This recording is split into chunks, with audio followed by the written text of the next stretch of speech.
Everyone, সবাই কেমন আছো কমেন্টে জানাতে কিন্তু একদম ভুলো না। তো চলে আসলাম আবারও একটা নতুন লাঞ্চ মেনু ভিডিও নিয়ে। আজকে কিন্তু রবিবার, মানে সানডে স্পেশাল আজকেরও খাওয়া দাওয়াটা। তো দেখো, সবার ফার্স্টে মা দিয়ে দিয়েছে একদম গরম গরম ধোয়া ওঠা ভাত, তারপরে দিয়ে দিল এখানে মাছের ডিমের বড়া, আর তার সাথে কিন্তু দিয়েছে এটা মুসুরির ডালের বড়া। মাছের ডিম কিন্তু আমার ভীষণই প্রিয় একটা জিনিস, আর যদি গরম ভাতে এরকম মাছের ডিম আর বড়া হয় তো তার সাথে আর কিছুই লাগে না। আমার ভীষণ প্রিয় একটা খাবার। তো দেখো, মানে মাছের ডিম বড়া দিয়ে ভাত খাওয়া শেষ করার পর মা এখানে দিয়ে দিল কিছুটা পরিমাণে কুমড়ো শাক।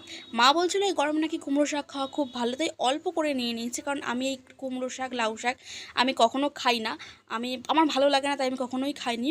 তবে মা বললো আজকে একটু টেস্ট কর, আমি রান্না করেছি, তাই অল্প করে একদম নিয়েছি। তো দেখো, ভালো করে আলুটা দিয়ে শাকটা মেখে বড়া ভাজা দিয়ে খেয়ে নিলাম।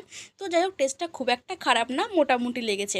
তো দেখো, তারপরে থালায় যে ভাতটা ছিল সেখান থেকে আরও বেশ কিছুটা ভাত আমি নিয়ে নিয়েছি। তো তারপরে মা এখানে দিয়ে দিল তেল পটল।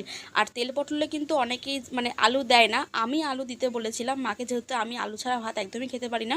তো তার জন্য দেখো আলু দিয়েছে। তো ভালো করে তেলটা দিয়ে ভাতটা মাখার পরে পটলটা ভেঙে ভাতটা খেয়েছি। তোমাদেরকে আমি কি বলবো, আমার এখনও জিভে জল আসছে।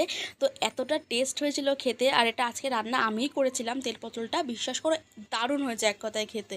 তো যাই হোক, এটা দিয়ে খাওয়া শেষ করার পরে সবার লাস্টে মা আরও কিছুটা আমাকে ভাত দিয়ে দিল। বলতে গেলে অনেকটা পরিমাণে ভাত খেয়েছি আজকে। তো দেখো, এখন দিয়ে দিল মাছের ঝোল। আর মাছের ঝোলে এই যে ডিম দিয়েছে, তোমাকে তো বললামই যে ডিম আমার সবথেকে বেশি প্রিয়, তার জন্য সবথেকে বড় মাছের ডিমটা আমাকে দিয়েছে। তো দেখো, আর এই মাছের ঝোলে গরমকালে যদি থাকে পাতিলেবু ছাড়া মাছের ঝোল আমি খুব একটা যদিও খাই না, তো আমার কিন্তু ভীষণ প্রিয়, মানে মাছের মানে ঝোলে লেবু দারুণ লাগে, এটা মানে ভীষণ দারুণ একটা কম্বো। তো ভালো করে লেবুর রসটা চিপে আলুটা মেখে ভালো করে ঝোল দিয়ে বাটা মাছ দিয়ে খেয়ে নিলাম মানে ভাতটা।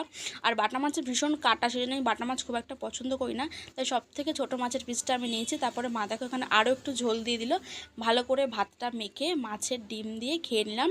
সত্যি কথা বলতে ঝোলটাও দারুণ হয়েছে। তো যাই হোক, গরমে কিন্তু এরকম সাদা মানে প্লেন খাবার খেতে ভীষণই ভালো লাগে। তো আজকের মতো চলো, সবাইকে টাটা। আর তোমরা কোথা থেকে আমার ভিডিওটা দেখছো আর কমেন্টে তোমাদের নামটা কিন্তু অবশ্যই জানিয়ে দিও। আমি নেক্সট ভিডিওতে তোমরা যারা যারা কমেন্ট করবে সবার নাম আমি অবশ্যই নেব। তো চলো, আজকের মতো সবাইকে টাটা, সবাই সুস্থ থেকো, ভালো থেকো, বাই।